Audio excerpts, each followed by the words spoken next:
yung tungkol nga sa ating national budget para po sa susunod na taon.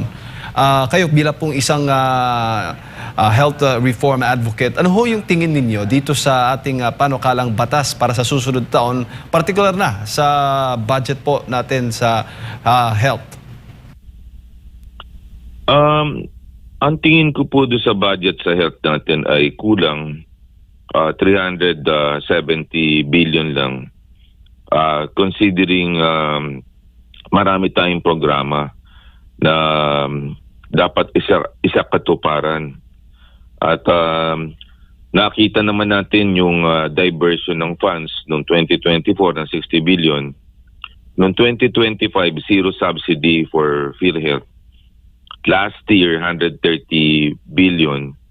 Kaya lang nakasingit ang patronage politics ng MAIP program na 53 billion.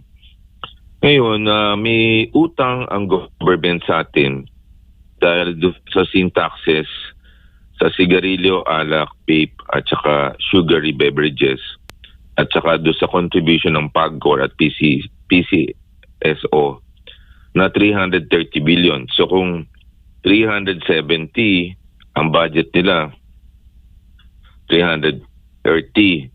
So dapat mga around 600 billion para matupad mo yung out-of-pocket expenses na napakataas. Nasa 44 to around 60%. At itong pinirmahan kasi yung Universal Healthcare ni President Duterte noong 2019, yan ay pinondohan ng sin tax law ng 2012. Kaya lang nung sa administration natin, instead na itaguyod yung sin tax funds at Universal Healthcare, dinivert yung pera, binawasan, defunded. So dapat ang pangarap ng 2019, 10 years, 2029, almost 10% na lang ang babayaran ni Juan de la Cruz. Sa mga tuwid, ang example, kunyari 1 million ang bill mo, dapat 100,000 na lang. Kasi sa Thailand, na meron sin tax law, 9% na lang ang binabayaran ng bawat isang citizen ng Thailand. Yan ang pipeline dream natin. So, ang tingin ko, dapat singilin, magbayad ang government ng 330 billion para bumaba yung gastusin natin sa ospital, ma-decrease yung premium, at ma-realize natin ang universal healthcare. Opo. Pero ang problema, ito nga, mas mababa pa ito kumpara pa sa nitong taon, 2026 budget, itong 2027 budget ng Department of Health. Mababa siya kasi may utang pa at ang daming yung trajectory natin pababa kasi nga nung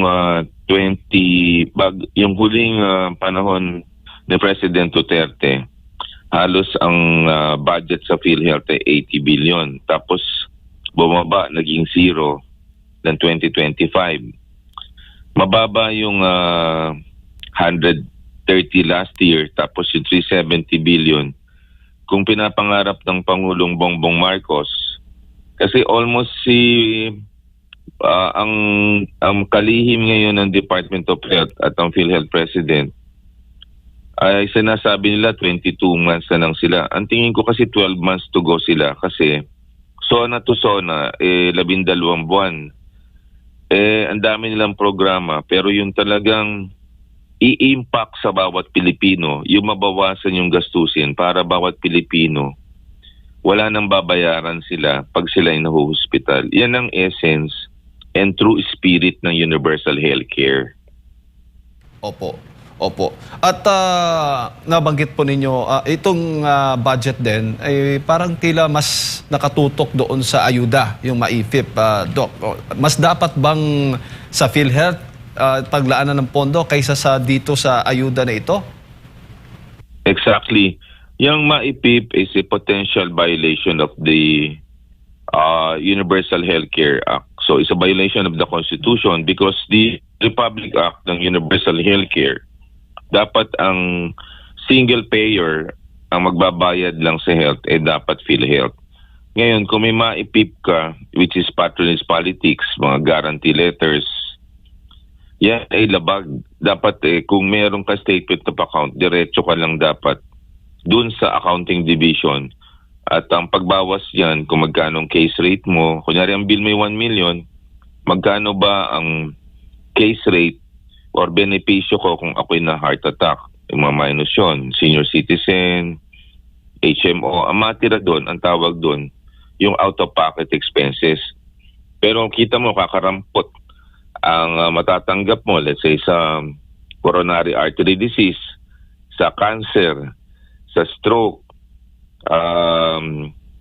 mga pasyenteng may diabetes na may komplikasyon, at marami pa. Dito sa apat na sakit lang to na binanggit ko, yan ang top killer disease ng country, 80% yan ng deaths ng namamatay.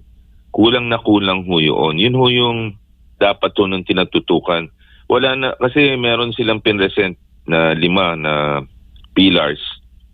Digital technology, workplace, school, improvement ng institution.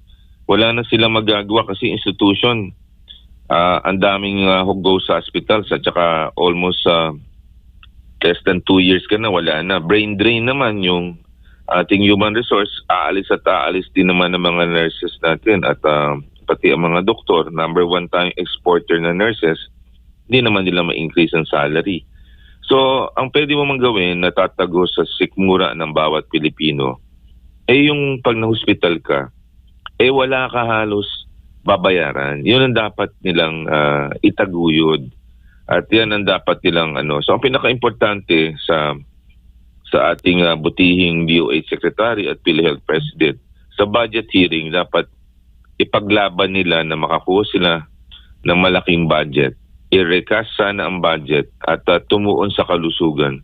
Considering yung pinaka-importante na nangyayari ngayon, puno ang hospital sa San Lazaro, sa NKTI, sa PGH, sa mga hospital dahil sa leptospirosis, maliban doon, pa sa ibang mga sakit na mga binanggit ko. So, dapat kailangan ng budget yan kasi hindi pwedeng wala kang pera kasi every hospitalization would actually need higher funds para ho sa gobyerno at pati sa pasyente. Kasi sa ibang bansa, libre po ang pag-hospital. Like Taiwan, may universal healthcare yan. Mababa ang binabayaran sa Thailand, 9%. Sa Singapore, 20% lang.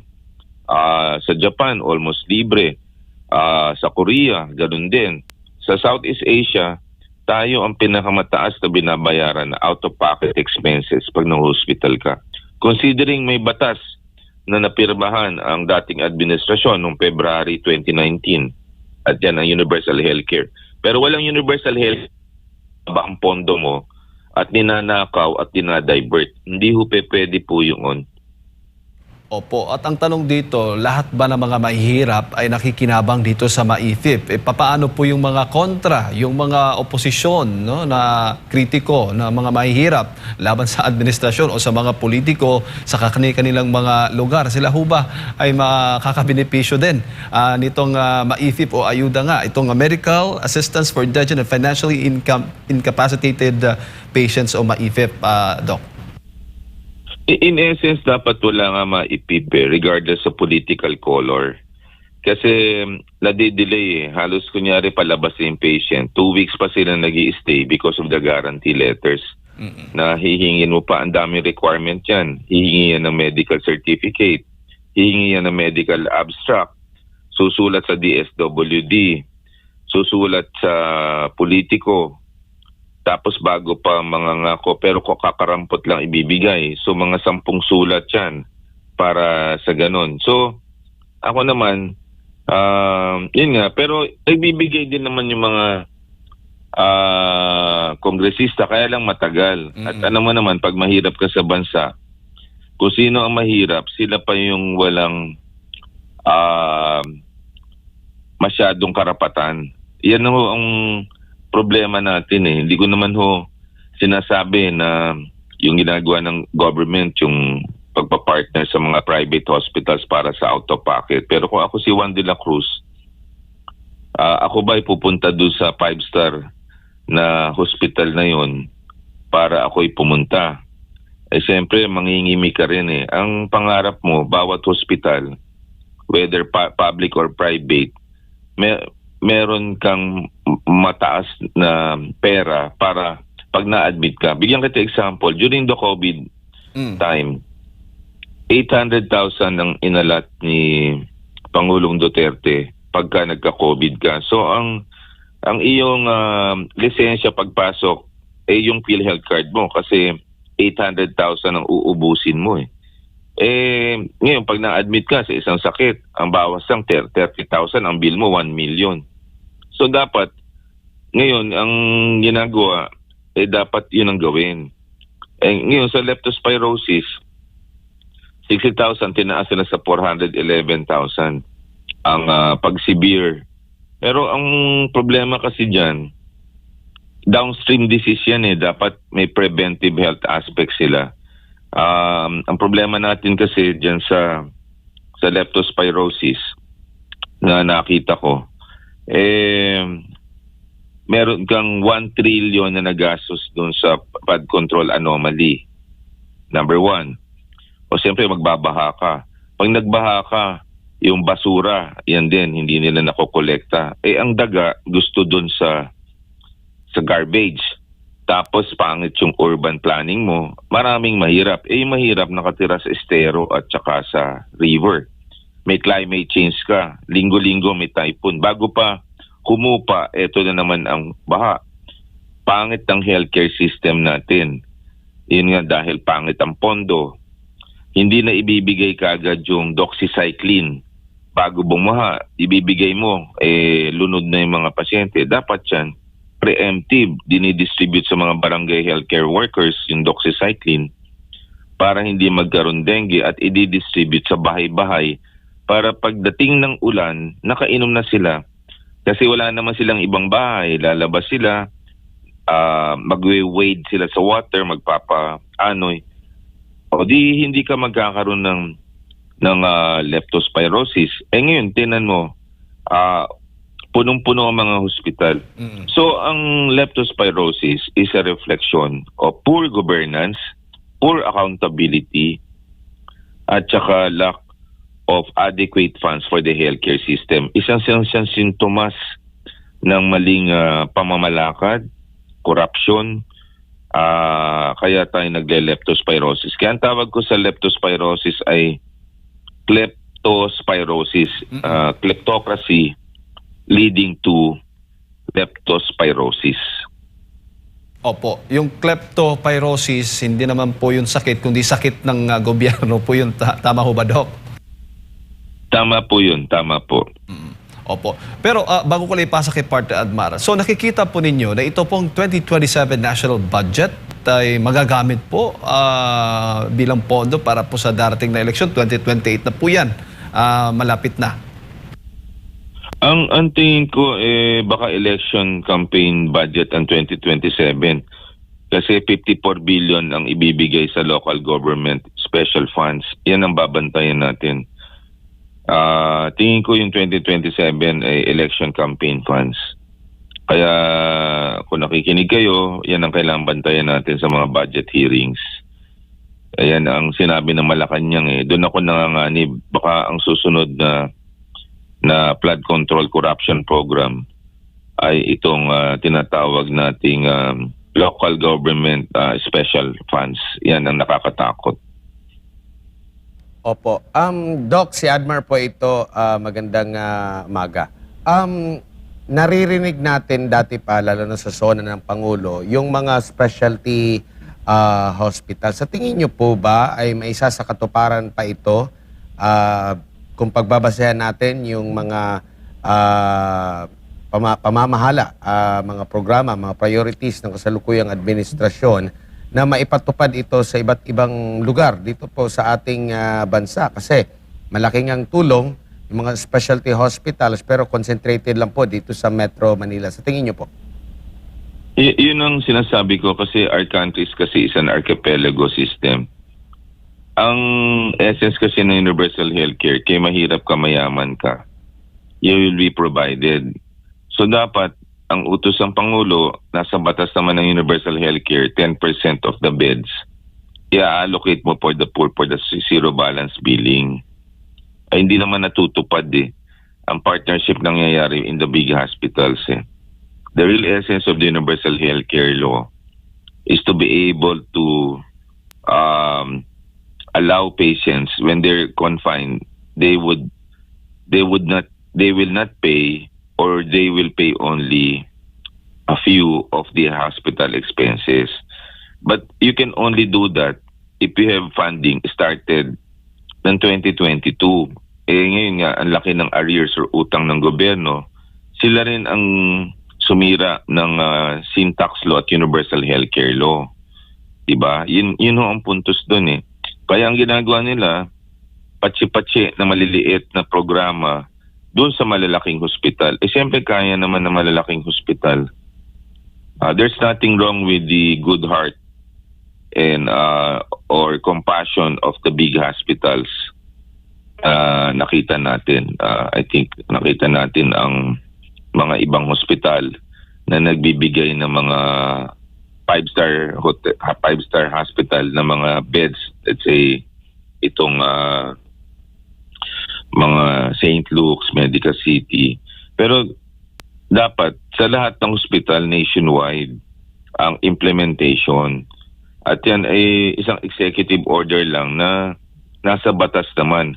Then ang susunod mong gagawin, sabihin mo ngayon sa Speaker of the House and doon sa Appropriations Committee, sa Senate, doon sa Finance Committee na si JB Ejercito ang Universal Healthcare author, na taasan ng budget at singilin din yung arrears. Yun ang point doon Kasi kung hindi natin matutupad ito through the budget, the last remaining 22 months of the President, wala nang mangyayari dito. Kasi yung pillars na ginawa nila na pinresent, 5 pillars, hindi naman to marathon, sprint na They should have started these programs na sinasabi nila noong 2022, patapos yung term natin.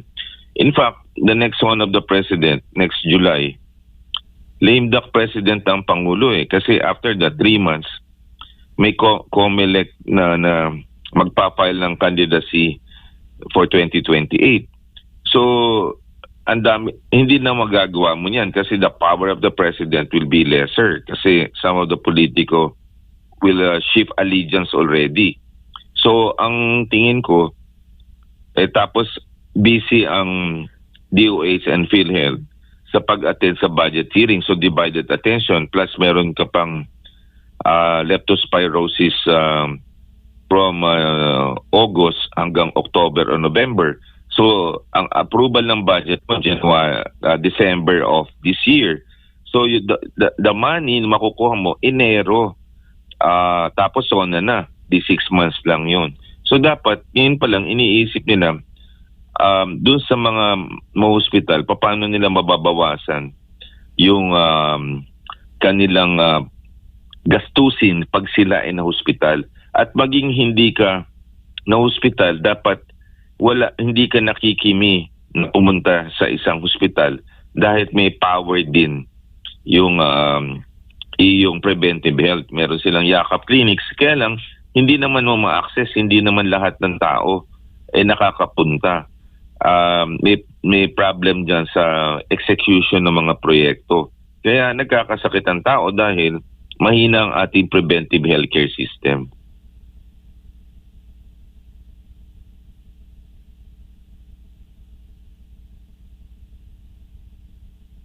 Opo. Yes po, Doc. So kung susumahin itong lahat ng mga nangyayari ngayon, Doc, lalo na patuloy po yung mga pag-uulan na nararanasan natin ngayon, mga baha.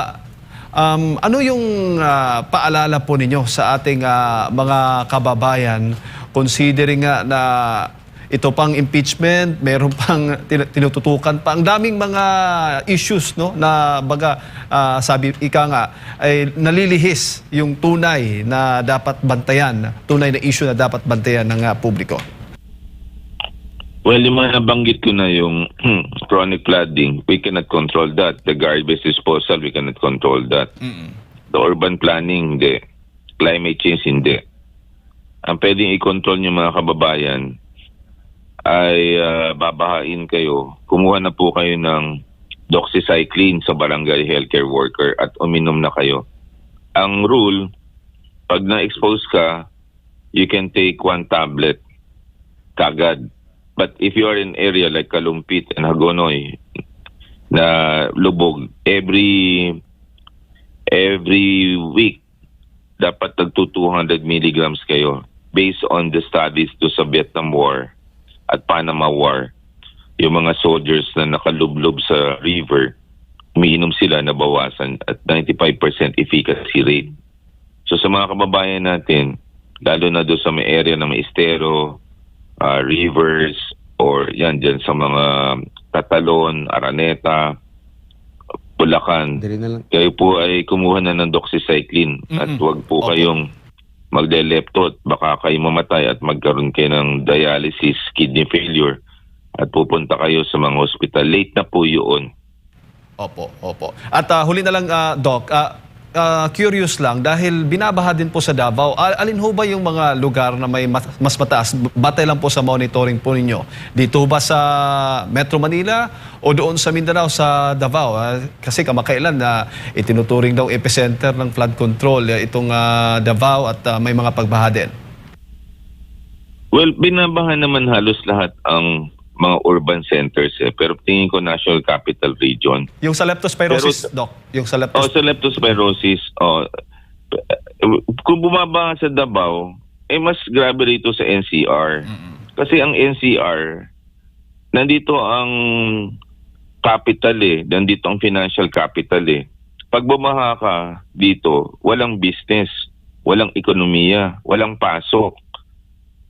Ibig sabihin, kung binabaha ang National Capital Region at Karatig Pook, walang business, lugi. Mabobobo mga bata, hindi makakapasok. Kaya dapat sinusolve ang baha. Katulad ngayon, wala na namang pasok sa National Capital Region na face-to-face. Kung ganyan na lang every year, edukasyon magsasuffer, health magsasuffer, economy magsasuffer. Dapat ang isipin natin is to solve the flooding by putting up budget na hindi na nakawin. May transparency ka, may accountability ka, at may integrity ka, at may monitoring ng mga bagay na yon. Huwag nating ilihis. Bumaba sa Davao, definitely. Bumabaha rin naman sa Cebu. Bumabaha din naman sa iba't ibang area. Pero I think those comments are off tangent kasi the big elephant in the room, yung area around Malacanang hindi natin nakikita. Pero nakikita natin yung Davao. Klarong-klaro naman, baha, Top Avenue, lubog ang Araneta. Ba't patay dadayo doon sa Davao when we can see in the National Capital Region, sa paligid ng Malacanang, bahang-baha. Sa akin, that's a political, statement. Hindi natin tinuturo yung problema na nasa Davao when the problem is actually around Malacanang ang baha.